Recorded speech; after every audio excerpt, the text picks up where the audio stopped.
Herkese merhabalar, ben Huri. Huri Metek Mutfak'ta mutfağıma hoş geldiniz. İş bakladan harika bir yemek tarifi hazırlıyorum. Mutlaka deneyin. 3 adet kuru soğanım var. İnce ince yemeklik olacak şekilde doğruyorum.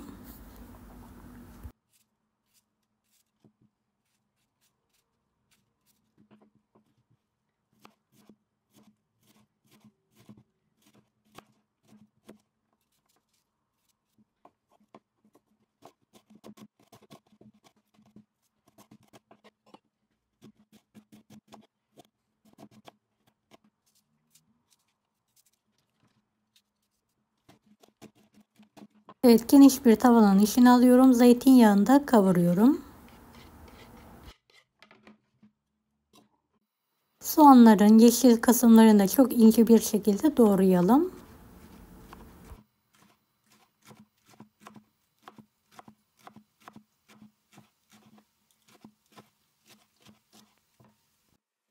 Bir tutam maydanoz, bir tutam dereotum var. Onları da ince bir şekilde kıyıyorum.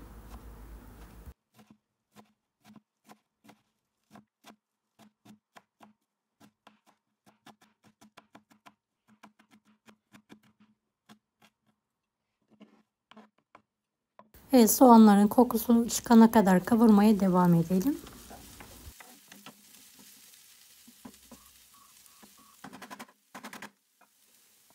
Yıkanmış taze bakla ekliyorum. 1 tatlı kaşığı tuz. Biraz zeytinyağı gezdiriyorum. Yarım limonun suyunu sıkalım. Yarım su bardağı soğuk su. Yağlı kağıtla üzerine hava almayacak şekilde kapatalım. Kapağını da kapatarak orta ateşte yumuşayana kadar pişirelim. 6-7 dakika sonra kontrol ediyorum. Karıştırıyorum. Biraz da dolusu garnitür ekliyorum. Biraz da mısır.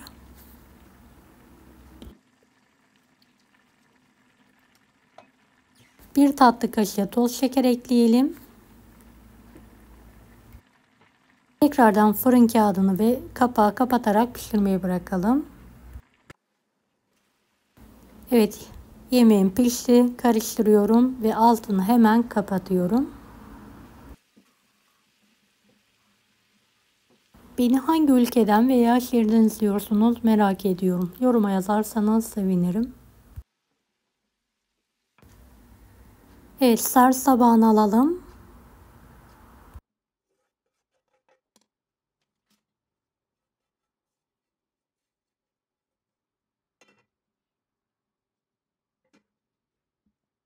Doğradığım taze soğanlarını ekliyorum ve karıştırıyorum.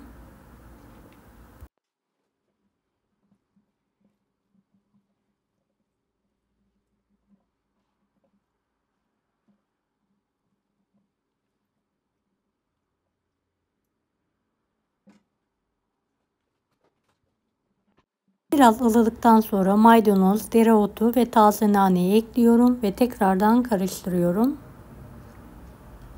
Biraz daha limon sıkalım ve karıştıralım.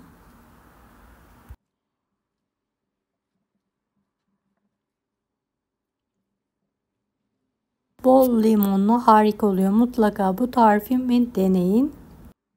İş bakla sevmeyenler bile bayılacak.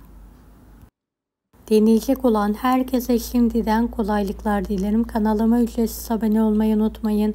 Bir dahaki videolarda görüşmek üzere. Allah'a emanet olun. Hoşça kalın.